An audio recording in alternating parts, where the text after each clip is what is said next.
मैं मनीष आपका स्वागत करता हूं एम कैंटल में। मार्केट का जो मूव हो रहा है वो किसी भी तरह से मजबूती के साइन नहीं दे रहा है, कमजोरी के ही साइन है और अभी भी ये सेल और राइज की ही मार्केट बनी हुई है। अगर सिंपल सी बात करूं, सिंपल शब्दों में, तो जब तक ये 50 मूविंग एवरेज के ऊपर नहीं आती तब तक ये कमज़ोर है। निफ्टी ये ब्लू लाइन है, मैं यूज़ करता हूँ 50 VWM volume weighted moving average. जब तक ये इसको पार ना कर ले तब तक ये सेल ऑन राइज की मार्केट है और ये निफ्टी में और बैंक निफ्टी में दोनों में ये इसको टच करके ही गिरे जा रही है। क्या है लेवल अगले हफ्ते के लिए अगर बात करें तो 23,770 के आसपास का लेवल निकलता है निफ्टी में, स्पॉट में। इसको आप 800 भी मान सकते हैं। और अगर बैंक निफ्टी की बात करें तो बैंक निफ्टी में 49,000 से थोड़ा ऊपर चल रही है मार्केट, तो 50,300 का लेवल है जिसको इसे पार करना होगा। अगर ये इसको पार करेगी तब ये अप मूव के मूड में आ रही है, अदरवाइज ये मार्केट अभी पूरी तरह से बियर्स के ग्रिप में है। खासी बड़ी सेलिंग हो रही है, इसमें कोई शक नहीं है। और ये सेक्टोरल शिफ्ट है, ठीक है। बहुत सारे शेयर्स हैं जिन्हें बेचा जा रहा है और बहुत सारे शेयर्स हैं जिन्हें खरीदा भी जा रहा है। लेकिन जो खरीदे जा रहे हैं वो इस तरह से खरीदे जा रहे हैं कि एक दिन उनको बहुत तेजी से गिराया जाता है, पब्लिक से डर के निकलवा लिए जाते हैं वो, और फिर उसके बाद थोड़ा थोड़ा करके बाय किए जाते हैं। सो पब्लिक को ये समझ ही नहीं आ रहा है कि कौन से शेयरों को होल्ड करें और कौन से शेयरों को ना करें। सो मैं आपसे अभी इस समय मेरी समझ से जो समझ में आ रहा है वो ये कि अभी शांति से बैठे, मार्केट अपना रंग दिखा देगी और उसके बाद फिर ये चलना शुरू करेगी, जब तब ये असली खेल दिखाएगी। और ये कब तक हो जाएगा? उम्मीद ये है कि मार्च के एंड तक ये हो जाएगा। फाइनेंशियल रिजल्ट्स आने शुरू हो जाएंगे, फाइनेंशियल ईयर के रिजल्ट्स आने शुरू हो जाएंगे और मार्केट में नया रंग आता हुआ नजर आएगा। इकोनॉमी में हमारे बहुत ज़्यादा दिक्कत नहीं है, हालांकि है थोड़ा प्रॉब्लम, ग्लोबली भी बहुत प्रॉब्लम है। ट्रंप के आने से डॉलर की जो स्थिति हुई है वो भी प्रॉब्लम दे रही है। लेकिन अभी जो फिलहाल जो मीटिंग हुई है मोदी जी और ट्रंप साहब की, उससे उम्मीद ये लग रही है कि मंडे को मार्केट एक अच्छा अपमूव देती हुई नज़र आ सकती है। हालांकि फिर भी नज़र रखिएगा 50 मूविंग एवरेज, मैं आपको बता रहा हूँ बहुत ज़्यादा फ़र्क नहीं होता। मैं volume weighted moving average use करता हूँ, आप WM भी यूज़ कर सकते हैं या फिर आप सिंपल मूविंग एवरेज भी यूज कर सकते हैं, बहुत ज़्यादा अंतर नहीं होता है। अब बात करते हैं कि जो पैटर्न बना रहे हैं उससे क्या हो रहा है। देखिए जो पैटर्न बन रहा है उसके नीचे, ये हम निफ्टी से शुरू करते हैं। तो निफ्टी से बात करें तो इसने इसको क्रॉस करा था जनवरी की 6 तारीख को, जो वीक क्लोज हो रहा था उसके तहत में 50 मूविंग एवरेज को तोड़कर ये नीचे आ गई थी, जहां से मैंने बताया था कि ये कमजोरी के साइन है। अब ये हर तरह से सेल ऑन राइज की मार्केट है, तो जब जब नीचे गिरे तब तब इसमें शांति से बेचकर बैठी है और जब जब ये ऊपर उठे तो सपोर्ट और लेवल्स पे ध्यान रखिए, उन लेवल्स से ये टकरा कर नीचे गिरेगी, जो कि मैं कोशिश करता हूँ बताने की, जो मेरी समझ में आता है और वही मैं बताने की कोशिश भी करूँगा। वीडियो को बिना लंबा करे चलते हैं लेवल्स के ऊपर, और मैं लेवल्स दे रहा हूँ आपको, जो वो लेवल्स मेरी समझ से हैं, किसी भी तरह का रिकमेंडेशन ना समझा जाए। आप इनको यूज़ कर कर देखें, फेल नहीं होते हैं आमतौर पर, अक्सर देखा गया है। बाकी आप खुद टेस्ट करें और खुद जानें। तो लेवल्स देखिए, सबसे पहला लेवल अभी जहाँ पे निफ्टी है 22,930, अगर इसको ऊपर जाना है तो सबसे पहले इसको 960 का लेवल कम से कम क्रॉस कर कर 1 घंटा ट्रेड करना होगा और उसके बाद इसको 23,050 का लेवल, जो कि स्टिफ रेजिस्टेंस बन चुकी है, अब इसे पार करना होगा। ये दो लेवल अब जब तक पार ना हो तब तक बाय का सोचना भी मेरी समझ से पाप जैसे आ है। हालांकि अगर 23,050 के ऊपर क्लोजिंग आ जाती है तो ये एक अच्छा साइन हो सकता है, क्योंकि ये एक बहुत मजबूत सपोर्ट थी जो आसानी से टूटती हुई नज़र नहीं आ रही थी। पहले कई बार ही डिफेंड हुई है ये।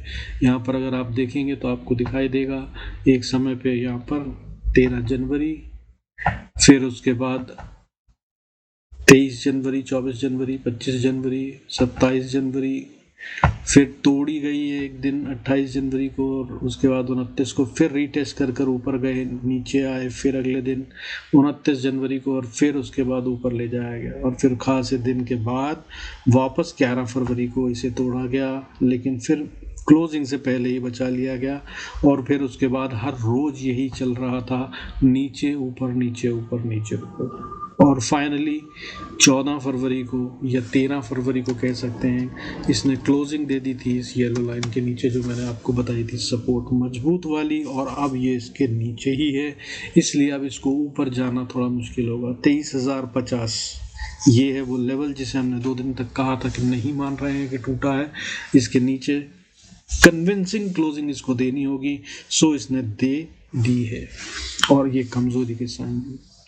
अब अगर ऊपर जाती है 23,050 के, यह खास तौर पे सबसे पहला पॉइंट तो यार क्लोजिंग होना चाहिए, ठीक है ना। क्लोजिंग नहीं होती है तो फिर ये बेकार है, क्योंकि फिर ये वैसे अगर बात करें तो 23,150 तक जा सकती है, 146.50 का लेवल बनता है, 170 तक भी जा सकती है, इनफैक्ट ऊपर 200 से 225 का लेवल भी है जो एक ही दिन में अचीव कर सकती है, बट वहां से फिसल जाएगी। तो सबसे पहला इंपॉर्टेंट चीज जरूरी है कि 23,050 के लेवल को क्रॉस कर कर ये क्लोजिंग दे। फिर उसके बाद 23,230 का लेवल है जिसे ये क्लोजिंग बेसिस पे पार करे, और फिर बात होगी कि बुल्स क्या कर रहे हैं, क्योंकि अभी पूरी तरह से बियर्स के कंट्रोल में है, और जिस तरह का फॉल है ये देख लीजिए आप, यहाँ पर कहीं कोई बचाव या रुकावट नहीं है, सीधा फॉल है, मतलब बेचा ही जा रहा है। एफआईएस बेच रहे हैं, इसमें कोई शक नहीं है, खुलकर बेच रहे हैं, बिंदास बेच रहे हैं, और अभी भी बेच रहे हैं, काफ़ी बेच चुके हैं पहले, और अभी और बेचने के ही मूड में हैं। लास्ट सेशन में 4,294 करोड़ से ज़्यादा का माल एफआईआईज ने बेचा है। हालांकि अच्छी बात यह है कि डीआईएस जो हैं उसके अंदर में बाइंग कर रहे हैं, 4,363 करोड़ से ज़्यादा का माल इन्होंने उस सेलिंग के अगेंस्ट में बाय किया है, बट जहां सेलिंग हो रही है बाइंग वहीं नहीं हो रही है। बट आपको बता दूं काफ़ी अच्छे शेयर्स हैं जहां पर कि एक्यूमुलेशन भी हो रहा है। मैं कुछ एक शेयर्स देख रहा था जिनके बारे में पिछली बार बताया था, एक सा ट्रेड बताया था आपको, उसने काफ़ी अच्छी बढ़त दी थी, अगले दिन 10% बढ़ता नज़र आया था। ऐसे शेयर्स हैं अभी भी, और मैं कोशिश करूंगा अगर वीडियो में टाइम बचता है तो ज़रूर देने की कोशिश करूंगा। फिलहाल लेवल्स की बात कर लेते हैं। तो अभी हम बात करें 23,050 सबसे पहला इंपॉर्टेंट लेवल, फिर 23,147-48, और फिर उसके बाद 23,230 का लेवल। ये 3 लेवल हैं जो कि बहुत इंपॉर्टेंट हैं। अगले हफ्ते अगर इनके ऊपर क्लोजिंग आती है तो दिखाई देगा बुल्स का जोर, अदरवाइज यहाँ तक जाने के बाद ये फिसलते हुए नीचे की तरफ वापस आ सकते हैं अगर ऊपर जाते भी हैं तो, जिसके कि आसार मंडे को तो दिख रहे हैं। मंडे को चांसेस आर के थोड़ी रिकवरी आए, डॉलर के स्ट्रेंथन होने से कुछ फर्क पड़ता हुआ नजर आ सकता है। अब बात करते हैं अगर इसके भी ऊपर जाए तो इसके ऊपर फिर अगला लेवल जो है वो 23,480 के आसपास आता है, 480 से 500 का लेवल इस हफ्ते के लिए खासी बड़ी रेजिस्टेंस होगी। और अगर इसके भी ऊपर चले गए तो फिर भाई 23,590, 23,760, और उसके बाद फिर 24,000, 30-40 का लेवल, ये लेवल्स हैं जो अगले हफ्ते के लिए अचीव हो सकते हैं। हालांकि मेरी समझ से हम 23,500 को पार नहीं कर पाएंगे, मार्केट में कुछ इसी तरह का गेम बना हुआ है। हालांकि मंडे को फिर बता रहा हूँ काफ़ी चांसेस हैं कि ताकत दिखाई दे। अब नीचे की बात कर लेते हैं। जब तक 23,050 के नीचे है तब तक कमजोरी के साइन है। अभी जहाँ पर है वो 22,930 है लेवल, और अगर नीचे की तरफ आते हैं तो पहली सपोर्ट 22,857, और उसके बाद फिर मैंने बताया ये एरिया जहाँ पर बायर्स बैठे हैं बहुत मजबूत सपोर्ट का काम करेंगे। 22,777 से लेकर 22,570, ये 200 पॉइंट करीब वो पॉइंट हैं जहां पर बायर्स बैठे हुए हैं, और इसके नीचे अभी तक तो जाने नहीं दे रहे हैं। जिसको अगर आप देखें ये डेली चार्ट है तो पहले 2 बार टेस्ट हो चुका है, यहाँ पर आया तो बचा लिया गया और फिर यहाँ से वापस दौड़ लगा दी गई, फिर नीचे आए तो यहाँ पर पहली बार बचा लिया गया, फिर एक दिन थोड़ा ऊपर रखा गया, फिर दोबारा नीचे टेस्ट हुआ 14 तारीख को यानी कि लास्ट सेशन में, लेकिन फिर से रिकवरी आ गई। और अगर आखिरी कैंडल देखेंगे आप आर्ली तो उसमें साफ दिखाई दे रहा है कि बाइंग हुई है और वो बाइंग काफ़ी मजबूत थी। ये देखिए जैसे इस लेवल को टच किया तब यहाँ पर बाइंग आई है और इस बाइंग के बाद एक लंबी कैंडल ऊपर की तरफ बड़ी सी आई है। सो कोई है जो बचा रहा है इस लेवल को, लेकिन ये कब तक बचा पाएगा ये कहने की बात है। 2 बार टेस्ट हो चुका है, अगर अब ये टूटता है तो ये कमज़ोरी के साइन होंगे, और अगर 780 टूटा तो 570 भी आता हुआ नज़र आएगा जल्दी ही। और अगर 570 के नीचे क्लोजिंग होती है तो फिर अगली सपोर्ट खासी दूर है, फिर फॉल बड़ा हो सकता है। 21,900 के लेवल को छूने की कोशिश हो सकती है। 21,970 से 21,700 ये है वो अगला जोन जहां पर कि बायर्स बैठे हुए हैं। ये था निफ्टी। बैंक निफ्टी की बात कर लेते हैं। बैंक निफ्टी की अगर हम बात करें तो ये टूटने की तो बात कर रहा है, लेकिन कमजोरी इसमें कम है कंपैरेटिवली। लेकिन खतरा सबसे ज़्यादा यहीं पर है, बैंक्स में ही सबसे ज़्यादा नुकसान होते हुए नज़र आ रहे हैं। तो अभी फ़िलहाल जहां पर है ये वहां से नीचे में सपोर्ट 49,000 बनती है। इसको अगर तोड़ता है ये क्लोजिंग बेसिस पे खास तौर पे तो ये कमज़ोरी के साइन होंगे, और अगर ऐसा होता है तो अगले हफ्ते हम 47,800 तक जाने के लिए ओपन अप हो जाएंगे, यानी कि लगभग 100 पॉइंट 1200 पॉइंट करीब होगा। और ये वो पॉइंट है जिस पर कि बार बार सपोर्ट ली जा रही है। इसके नीचे नहीं जाना चाहिए, इसके भी नीचे गए तो फिर दिक्कत की बात होगी। और फिर अगर ऐसा होता है तो 45,864 अगली सपोर्ट है बड़ी वाली, जहां तक मार्केट जाने के प्रोग्राम में आ जाएगी, ओपन अप हो जाएंगे ये लेवल्स। हालांकि ऊपर अगर जाना है तो अभी इसने जो डिफेंड करा है वो लेवल बहुत इंपॉर्टेंट है, वो 49,000 का लेवल है। अगर ये इसको बचाए रखती है तो फिर ये ऊपर चलने के लिए तैयार है, और ये अगर ऊपर जाती है तो बहुत स्टिफ रेजिस्टेंस 49,630, और फिर उसके बाद 49,950, और उसके बाद द स्टिफेस्ट रेजिस्टेंस एट 50,200 से 250 का लेवल है, जिसे पार करना आसान कतई भी नहीं होगा। सो इन दो लेवल्स पे नज़र रखिएगा। ऊपर की तरफ में 50,250 के करीब का लेवल बनता है एक लेवल, और नीचे में 49,000 अगर इसको तोड़ा तो ये और कमज़ोरी देगा, और अगर और नीचे चलता है अगर इसको तोड़कर तो फिर ये 47,800 को टेस्ट करता हुआ नज़र आ सकता है बैंक निफ्टी। अब बात कर लेते हैं मिड कैप निफ्टी की क्विकली। मिड कैप निफ्टी की अगर हम बात करें तो ये कमज़ोर है। बार बार बड़ी कैंडल्स जो हैं वो इसमें रेड बनती हैं, छोटी छोटी कैंडल बनाता है, रेड के बाद ग्रीन थोड़ी रिकवरी दिखाता है, जिसके तहत में उनको जो अच्छे शेयर चाहिए वो लेने की कोशिश करते हैं, और उसके बाद फिर ये गिरा देते हैं बड़ी वाली सेलिंग कर कर। सो अभी का जो सीन है उसके तहत में ये सपोर्ट मैंने आपको बताई थी 11,080 के आसपास एक इम्पॉर्टेंट सपोर्ट है, इसको इसे नहीं तोड़ना चाहिए। हालांकि लास्ट सेशन में इसने इसको तोड़ दिया है, बट क्लोजिंग से पहले रिकवर भी कर लिया है। सो अब बहुत नज़दीक है उस लेवल के। 11,090 पे क्लोजिंग हुई है। 11,080 को अगर तोड़कर नीचे ट्रेड करती है तो भाई इसका छोटा सा स्टॉप लॉस बनाकर मेरी समझ से सेल बनता है, और अगर ये सेल की तरफ चलती है नीचे तो पहले 10,980, और अगर 10,950 पे बच गई तो ठीक, नहीं तो नीचे जो सपोर्ट अगली दिखती है वो 10,450 पे दिखती है। उससे पहले कोई मजबूत सपोर्ट है ही नहीं बीच में। ये है मिड कैप निफ्टी की कहानी नीचे की। और कहीं अगर 450 को भी तोड़ दिया, क्योंकि ये इतना एक ही दिन में कर सकती है, तो फिर कहानी गड़बड़ है। 9,500 से 9,800 के लेवल भी ओपन हो जाएंगे। हालांकि ऐसा होना नहीं चाहिए, क्योंकि करेक्शन खासी बड़ी आ चुकी है इसमें। जितनी बढ़त आई थी उसके हिसाब से ये काफ़ी करेक्ट हो चुका है मिड कैप निफ्टी। और अगर ऐसा है और इसको ऊपर जाना है तो बढ़त के लिए इसको जहाँ पर है पहले तो ये सबसे पहले 11,090 के लेवल को ना तोड़े, और अगर उसके बाद ऊपर की तरफ चलता है तो बहुत जल्दी से रेजिस्टेंस आती है 11,163 163 दैट इज, फिर उसके बाद 11,250 60 का लेवल, और अगर इसको भी पार कर ले तो फिर एक रेजिस्टेंस जो कि बहुत स्टिफ रेजिस्टेंस है, ये पहले बहुत मजबूत सपोर्ट थी जो कि टूट गई है अब, और अब ये रेजिस्टेंस का काम करेगी, खासा बड़ा रेजिस्टेंस। और यहाँ पर पहले बायर्स बैठे थे, अब यहाँ पर सेलर्स बैठे हुए हैं, इसके ऊपर नहीं जाने देंगे। वो लेवल क्या बनता है, 11,500 से लेकर 11,580 का लेवल बनता है।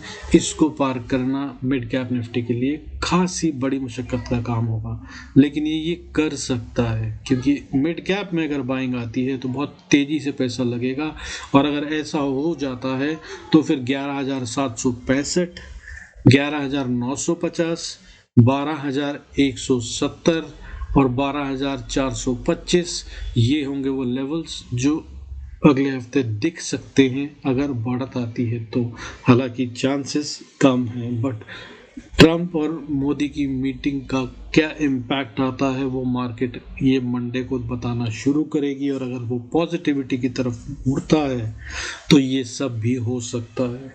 सो उसका ध्यान रखिएगा, और इसके लिए आसान तरीका क्या होगा, दो चीज़ें आप अगर देखते हैं तो आपको समझ में आ जाएगा क्या होंगी वो दो चीज़ें। वो एक, आपको डॉलर की वैल्यू जो भी 86.58 पे चल रहा है, अगर ये कम होने लगता है और कहीं 85 84 पे आ जाता है तो हमारी मार्केट बहुत तेजी से ऊपर की तरफ जा सकती है। दूसरा, इंडिया विक्स वॉलेटिलिटी इंडेक्स 15.01 पे क्लोज हुआ है, और अगर ये बढ़ना शुरू करता है तो मार्केट के नीचे गिरने के संकेत होंगे, और अगर ये घटना शुरू होता है तो ये मार्केट को सपोर्ट कर सकता है। इसका मतलब पोजीशन स्क्वेयर ऑफ हो रही हैं, और मार्केट जो डराया जा रहा है या जो नेगेटिविटी है वो ख़त्म हो रही है और ऊपर जाने की कोशिश करती हुई नज़र आ सकती है मार्केट, खास तौर पे मिड कैप निफ्टी में, या ओवरऑल मार्केट की बात करें तो।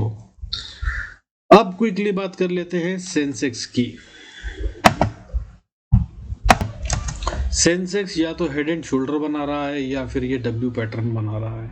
हेड एंड शोल्डर बनाने के लिए ये इसने बनाया है हेड, और इसके अंदर में यहाँ पे एक शोल्डर और यहाँ पे एक शोल्डर, या फिर ये W बना रहा है तो W यहाँ से ये W बन गया है, और अगर अब ये यहाँ से यूं जाता है ऊपर की तरफ तो ये W पैटर्न बन सकता है। ये भी बना नहीं रहा है, बना देगा तभी पता चलेगा कि ये क्या कर रहा है। हालांकि अभी फिलहाल इसने एक अपने इंपॉर्टेंट लेवल को डिफेंड करा है, और वही लास्ट वाली अर्ली कैंडल जो है वो खासी अच्छी बाइंग की दिखी है, जिसके की संकेत ये है कि मार्केट में मंडे को जो उम्मीद है वो थोड़ी ऊपर की तो है, लेकिन वो क्या सस्टेन होगी वो देखने की बात है, और वो बहुत ही खतरनाक बात है, चांसेस कम है उसके सस्टेन होने के। सो इसके भी सीधा सिंपल लेवल्स की अगर हम बात करें तो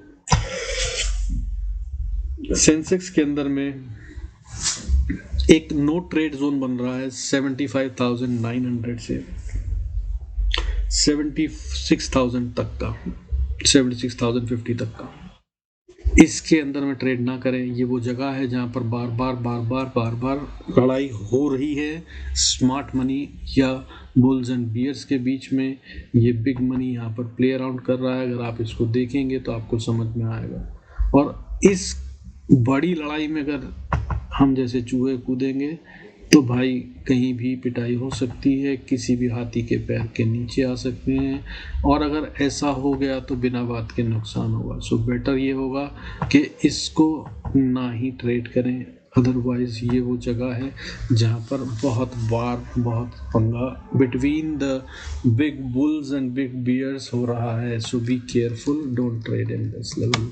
लेकिन अगर इसके बाद मूव करे ये ऊपर की तरफ, दैट इज 76,030-50 को पार कर ले तो भाई अगली रेजिस्टेंस 76,149, फिर उसके बाद 76,390, और फिर थोड़ी स्टिफ, थोड़ी नहीं थोड़ी ज़्यादा ही स्टिफ रेजिस्टेंस है 76,600 से शुरू होती है, जो कि और करीब 76,700 तक रहती है।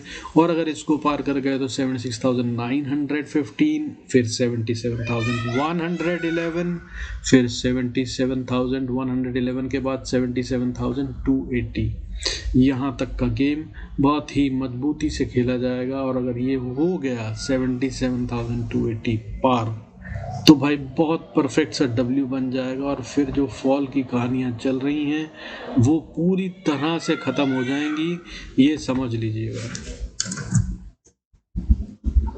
अब क्विकली एक शेयर जो मेरी नज़र में फंडामेंटली थोड़ा स्ट्रांग दिख रहा है मुझे, और काफ़ी करेक्शन हो चुकी है, हालांकि अभी भी करेक्शन हो रही है, उसके बारे में बात करने की कोशिश करूँगा। That is NSIL, Nalwa sons investment limited. 5,299 रुपये का शेयर है। 4.87% की गिरावट हुई है लास्ट सेशन में, लेकिन इसकी करंट प्राइस 5,299 तो है, लेकिन इसकी बुक वैल्यू जो बनती है वो करीब 33,000 बनती है। 33,000 की बुक वैल्यू है इसकी, यानी कि इसके पास जो एसेट्स हैं, जो इसका पैसा है, जो इसकी बुक्स हैं, अगर उसको देखा जाए और आज ही के आज इस कंपनी को डिसॉल्व किया जाए तो ये 33,000 रुपया प्रति शेयर होल्डर को वापस कर सकती है। ये इस कंपनी की पहली ताकत। दूसरी ताकत, इसके अंदर में स्टॉक की पी जो है वो कम तो नहीं है, लेकिन डिसेंट सी लग रही है। 36.8 पे है, और इंडस्ट्री की पी जो है वो 19.9 है। तो ये ज़्यादा है, ये अच्छा नहीं होता है, लेकिन ये ज़्यादा क्यों है अगर आपको पता हो तो ये थोड़ी समझदारी की बात हो सकती है। तो ज़्यादा होने के कारण ये है कि भाई इसकी प्रॉफिट ग्रोथ है 24.6% और सेल्स में ग्रोथ है 42.3%, जिसकी वजह से ये इंडस्ट्री में लीड करता हुआ चल रहा है, जो कि एक अच्छा साइन होता है। और अगर बात करें डेब्ट टू इक्विटी की, तो ज़ीरो डेब्ट कंपनी है, इसके ऊपर कोई कर्जा नहीं है, कहीं से कोई पैसा नहीं ले रखा है। और अगर इसके रिजर्व्स की बात करूं तो ये रिजर्व्स को इंक्रीज कर रही है, लगातार इनके कैश रिजर्व्स इंक्रीज होते हुए नज़र आ रहे हैं, जो कि एक अच्छा साइन है। Cash rich company, profitable company, increasing profits, increasing sales, और अभी समय करेक्शन में है। और अगर इसकी बात करें तो ये खासा हाई मार के आ चुका है। इसने 9,974 रुपये का हाई मारा था, वहाँ से लगभग 50% 45% करेक्ट हो चुका है। अगर आप इस पर नज़र रखें तो ये जैसे ही घूमता हुआ नज़र आए, मैं अभी ये किसी भी तरह से कोई रिकमेंडेशन नहीं दे रहा हूँ, लेकिन जब ये घूमता हुआ नज़र आए तो मेरी समझ से इसके अंदर में किसी भी छोटे से स्टॉप लॉस के साथ में इन्वेस्टमेंट की जा सकती है। ये काफ़ी सेफ शेयर दिख सकता है इस तरह से अगर इसको देखा जाए तो। हालांकि मैं कोई भी रिकमेंडेशन नहीं दे रहा हूँ। प्लीज़ यूज़ योर डिस्क्रिशन या consult your financial advisor and take decision accordingly. मेरी नज़र में आया सो मैंने इसको आप लोगों के साथ शेयर करना लाजमी समझा या अच्छा समझा, सो कर रहा हूँ। With this I conclude this video. Thank you so much for staying connected. God bless us all. See you in next video.